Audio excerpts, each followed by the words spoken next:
Welcome to the lecture on intercultural conflict for intercultural communication. This is Unit 8. Let's start with what conflict actually is. Because when we hear the word conflict, we tend to imagine disagreement, argument, sometimes yelling, definitely visible tension, but conflict begins earlier than that. Conflict begins when meaning becomes unstable. Two people experience the same interaction, but they do not assign the same meaning to it. Nothing outwardly dramatic can occur, but internally, interpretation has diverged. And that divergence, that's the conflict. And this matters because conflict is not fundamentally about behavior, it is about interpretation. And behavior is only the visible layer. Conflict exists in the meaning that we assign to it. So, what makes conflict intercultural? Because all conflict involves interpretation.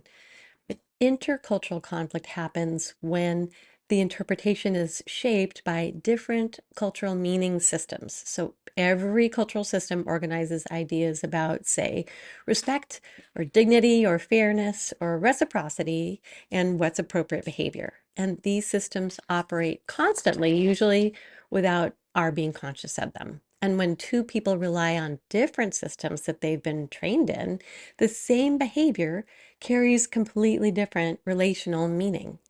Neither of the people is irrational. Neither person is necessarily wrong, but they are interpreting through different structures. And we've talked about this before. And intercultural conflict emerges when the structures do not line up, when they do not align.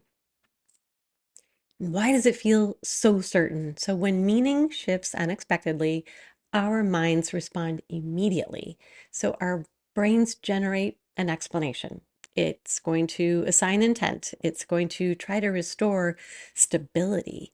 And this happens automatically because uncertainty to us, to our survival systems, that feels unsafe. The brain prefers a certain interpretation, even an incorrect one, over prolonged uncertainty. And this is why intercultural conflict often feels morally clear. It feels obvious what happened. It feels obvious what it meant. But that clarity is produced internally, in our minds, invisibly, and it reflects our own interpretive certainty, not necessarily interpretive accuracy. There is a scholar called Milton Bennett, and he helps us understand what's going to happen next. So once shared meaning breaks, our minds immediately begin trying to repair interpretive stability. So as long as we assume we are assigning the same meaning to the same behavior, communication, that feels stable. We move through interaction without friction. We don't even notice that we have this interpretive process happening. But the moment something violates our expectations, that stability, it disappears. Suddenly, we become aware of interpretation. We feel that shift. Something that should have felt neutral now feels completely loaded, and something that should have felt relational now feels distancing or disrespectful or at least uncomfortable. And Bennett's key insight is this: conflict, it's not the violation itself. Conflict is the interpretive rupture that follows. It's the moment we realize that meaning is no longer shared. And at that moment, our brain immediately begins trying to restore certainty. And Bennett found that when interpretive stability breaks, our brain prioritizes closure over being accurate. It moves really quickly to restore stability and it generates explanations. Hey, that person was rude, or they don't respect me, or they're cold, or they're overly intense. All these explanations. And they do something important physiologically. They calm uncertainty. They restore interpretive control. And we like that as humans. And Bennett found that these explanations are often generated before enough information exists to support them. So our brain is not trying to be accurate, it is trying to be comfortable. And intercultural competence begins when we recognize this impulse and resist obeying it immediately. Darla Deerdorf, another scholar, studied people who were consistently effective across cultural difference. She found that competence was not about avoiding uncertainty, it was about behavior when you're feeling uncertainty, the behavior inside uncertainty. So, competent communicators, they just didn't panic when meaning became unclear.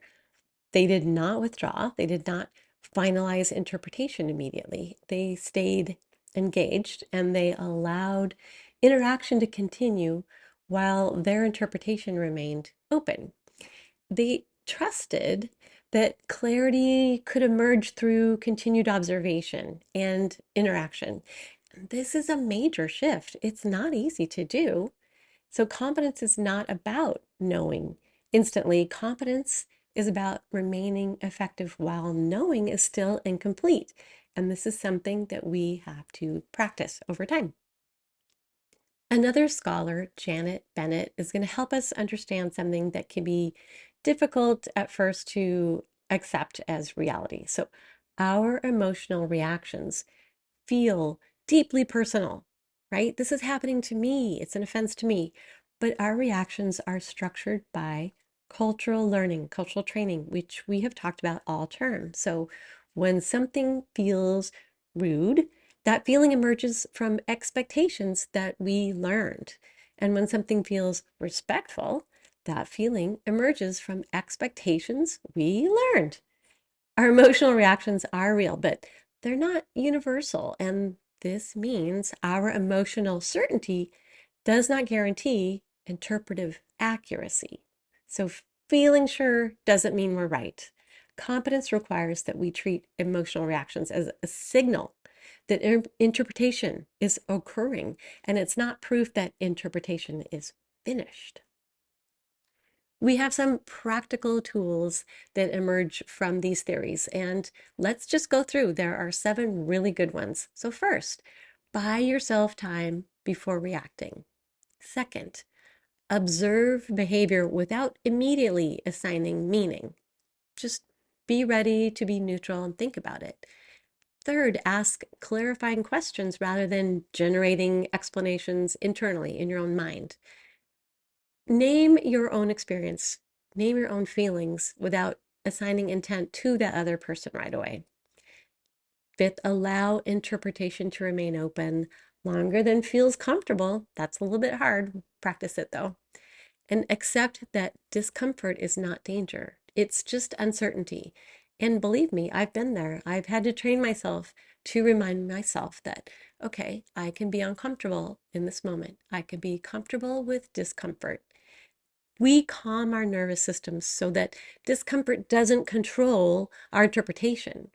And these tools protect interpretive accuracy, which is important to us as intercultural communicators, and they preserve relational possibilities.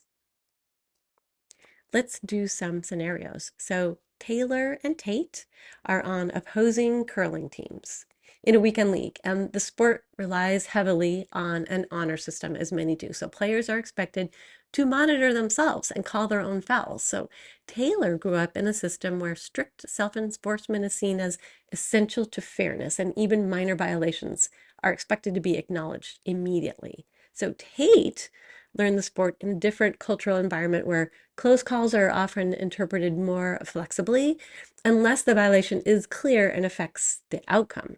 So during a close match, Tate releases a stone, and Taylor thinks they see Tate's foot cross the line slightly before release. No one else reacts, and Taylor's brain responds instantly. Tate cheated. The emotional reaction follows a sense of unfairness, a feeling that the integrity of the game was compromised. But Taylor pauses. Taylor reminds themselves expectations about rule enforcement are learned. They're learned. My interpretation formed quickly, but I may not understand how Tate is interpreting the situation. So instead of confronting Tate immediately, Taylor just continues observing. And later, Taylor sees Tate call a minor violation on themselves, something subtle that nobody else had even noticed. And now the meaning feels less certain. And after the match, Taylor says calmly, I wasn't sure what I saw on that earlier release. And Tate responds, I was watching that closely, but where I learned we only call if we're certain. And what Taylor experienced was a clear violation. Tate experienced as an ambiguous moment, and the physical event totally was the same. The cultural expectations about fairness and certainty were different. And this is how intercultural conflict can emerge, not from intent, but from different cultural systems for interpreting responsibility and integrity. Let's look at Taylor and Tate again. So they've been working together for several months, and one afternoon, Tate mentions needing help moving some furniture, and Taylor has a truck and offers to help. So it takes a couple of hours, and Taylor thinks nothing of it, feels like normal favor between friends or colleagues. So a week later, Tate gives Taylor an expensive gift card. Taylor feels immediate discomfort. This was just a favor. Why make it into something formal with payment or transaction? And Taylor's brain generates explanation. They turn this into a deal for payment. They think I'm expecting to be paid, and the discomfort that they feel feels like proof. But Taylor pauses, right? They remind themselves reciprocity does not carry identical meaning across people and cultures. So instead of rejecting the gift or withdrawing, Taylor asks, hey, you didn't have to do that. What made you decide to? And Tate replies, hey, where I come from, it's important to show appreciation in a clear way. So now the meaning shifts, and what felt like transactional repayment was actually a cultural expression of respect. The event did not change, of course, but Taylor's interpretation did. And this is why we allow interpretation to remain open before deciding what something means. So Taylor and Tate are working together on a group project now, and they've spent weeks developing their presentation. And Taylor reviews Tate's section and sees areas that could be clearer. So from Taylor's cultural perspective, good teamwork means giving clear and direct feedback so the work can improve efficiently. Don't waste time, get it done. So Taylor says, I think this part is confusing and it might need to be reorganized. Taylor intends this as helpful and respectful, honest feedback that strengthens the group's final result. Tate becomes quiet. Their posture changes slightly and they contribute less for the whole rest of the meeting. From Tate's cultural perspective, feedback that identifies problems directly in a group setting can feel exposing. And in Tate's experience, respect is often shown by raising concerns more indirectly or privately. So Taylor notices that shift and pauses, and Taylor reminds himself directness does not carry the same meaning in every cultural system. So later, Taylor says, hey, I want to check in about earlier. I was trying to improve the project, not criticize you. And Tate responds, no, I understand. But where I learned feedback like that usually happens more indirectly. And now the meaning that becomes more clear, and what Taylor experienced as respectful clarity, Tate experienced as public vulnerability. The behavior was the same, but the cultural meaning assigned to it was completely different. And this is how intercultural conflict emerges from different cultural expectations about how respect is communicated. So now Taylor's hosting a small gathering at their home. And from Taylor's perspective, invitations, they're casual. People are invited individually based on recent conversations and perceived interest, and it goes word of mouth. Everyone's invited. And Taylor assumes that if somebody isn't mentioned directly, it just means that it didn't come up. But of course, they're welcome. Tate later hears coworkers talking about the gathering and realizes they were not specifically invited. And Tate's brain responds immediately, ah, I was excluded. Taylor chose not to include me. And this reaction is shaped by Tate's cultural expectation that social invitations carry relational meaning. In Tate's experience, not being directly invited signals distance or even disapproval. But hey, Tate pauses and Tate reminds themselves not everyone organizes social invitations the same way. So instead of withdrawing, Tate continues interacting normally. And later on, Taylor goes, "Hey, I realized afterward I never mentioned it to you. My bad. I didn't think of it as a formal invitation situation." And now the meaning shifts, and what Tate experienced as relational exclusion, Taylor experienced as logistical omission. The behavior was the same, but the cultural meaning assigned to it, it was different.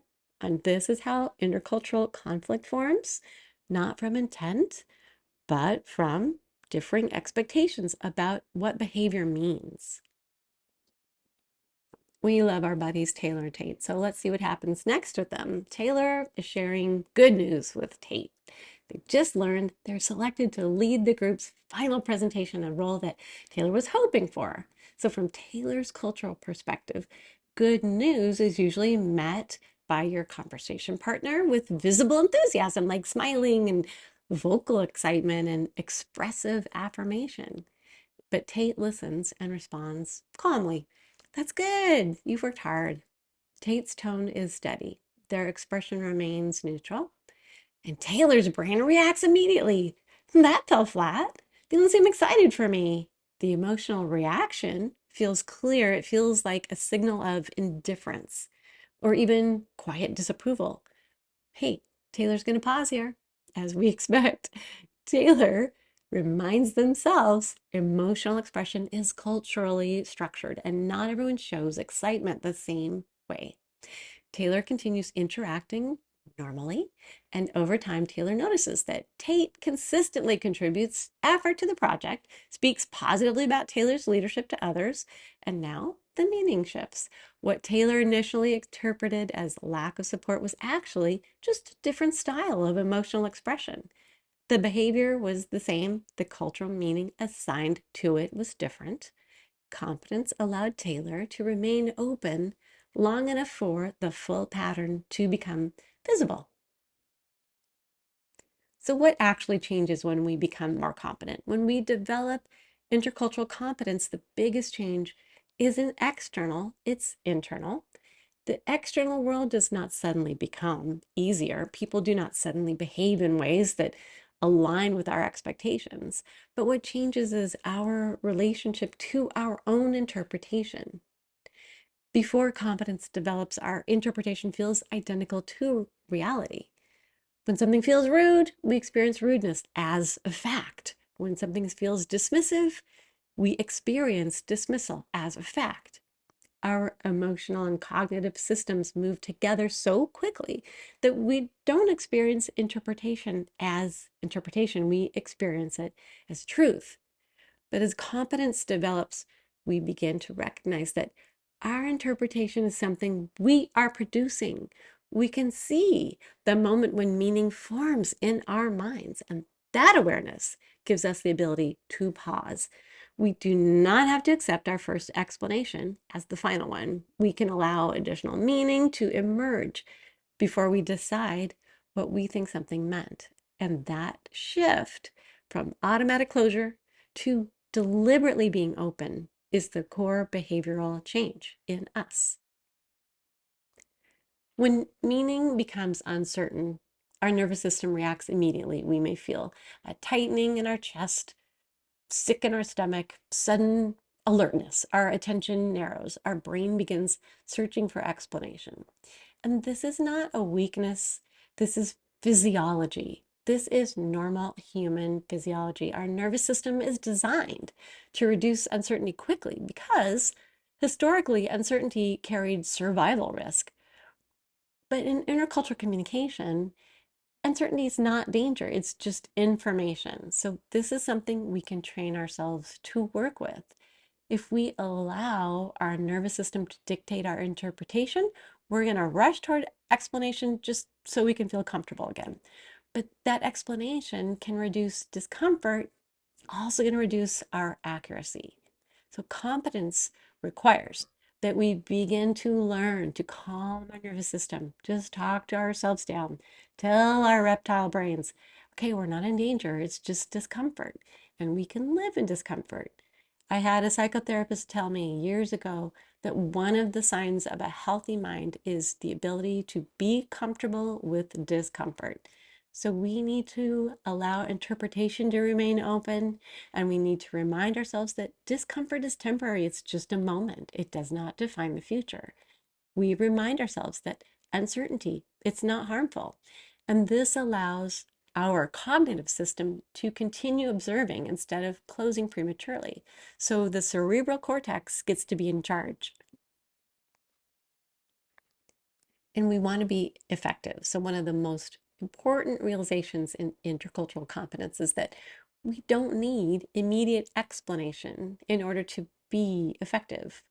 So when something does feel uncomfortable or confusing, our brain tells us, gotta resolve it immediately. And it feels like we can't move forward until we understand what happened. But in reality, we can continue interacting while meaning remains incomplete. We can remain present and we can remain respectful and we can continue observing and we can allow additional information to emerge over time. And when we accept that explanations can develop gradually, we protect ourselves from acting on incomplete interpretation and we allow understanding to form through duration of time rather than forcing it into existence prematurely. And this protects both the relationship and our ability to interpret accurately. Meaning does not always appear fully formed in the initial moment. Often, meaning becomes visible only after we observe patterns across time. And when we interact with someone repeatedly, we begin to see consistency in them. We begin to see how they respond across different situations. And what initially felt confusing or ambiguous begins to acquire more clarity. And if we finalize interpretation too early, we interrupt that process. We lock in explanation before enough information exists to support it. But competence requires that we allow meaning to develop through continued interaction and we give ourselves permission not to know yet. We allow time to function as part of the interpretive process. And this allows our understanding to become more accurate because it's based on broader evidence rather than a single moment. My favorite term from this whole course is cultural humility. So it is what allows us to remain open during this period of uncertainty. We remind ourselves to be humble, that we don't know everything. When we practice cultural humility, we remind ourselves that our interpretation is shaped by our own cultural learning.